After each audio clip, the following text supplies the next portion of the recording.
चीन में कोविड-19 के कारण लगने वाले लॉकडाउन के खिलाफ बहुत बड़े पैमाने पर विरोध प्रदर्शन शुरू हो गए हैं।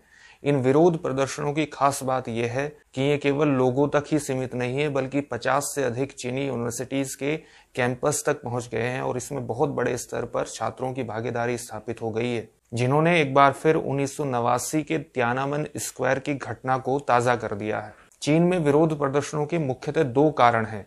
पहला कारण मैंने एक वीडियो में बताया था कि चीन के लोग कतर में चल रहे फीफा वर्ल्ड कप को बहुत आश्चर्य से देख रहे हैं, क्योंकि वो कतर के स्टेडियम्स में आए दुनिया भर के फैंस को एक साथ बिना मास्क के, बिना सोशल डिस्टेंसिंग के, बिना किसी तरह के कोविड मेजर्स के फुटबॉल मैचेस को एंजॉय करते हुए देख रहे हैं। वहीं चीन में जीरो कोविड पॉलिसी के कारण face mask, quarantine, social distancing, lockdown, mass testing बहुत नॉर्मलाइज है। पिछले महीने अक्टूबर में नेशनल कांग्रेस की बैठक में शी जिनपिंग, चीन के राष्ट्रपति, ने अपनी जीरो कोविड पॉलिसी को बिल्कुल सही ठहराया है।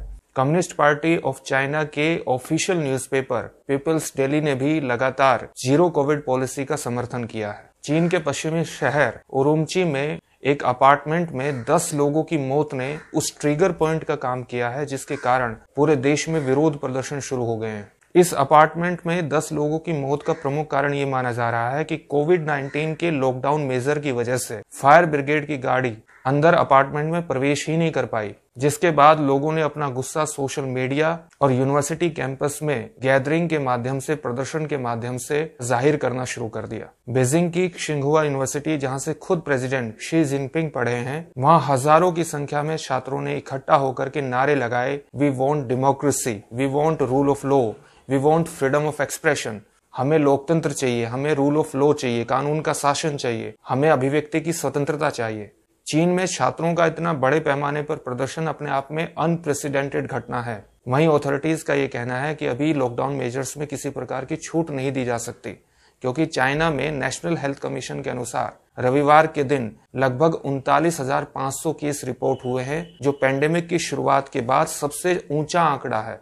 वहीं एक्सपर्ट का ये कहना है कि अभी लॉकडाउन में किसी प्रकार की ढील नहीं दी जा सकती, क्योंकि 80 वर्ष की उम्र से अधिक के लोगों में थर्ड वैक्सीनेशन केवल 40% ही हो पाया है। अगर लॉकडाउन मेजर में किसी प्रकार की ढील दी जाती है तो इन लोगों का जीवन एकदम खतरे में आ जाएगा। एक तरफ तो चाइना इस प्रकार के आंकड़े पेश कर रहा है और दूसरी तरफ वो वैक्सीनेशन को बूस्टअप करने का किसी प्रकार का कोई प्रयास भी नहीं कर रहा है और अपनी पूरी पॉलिसी को लॉकडाउन और मास टेस्टिंग पर बेस्ड किए हुए है।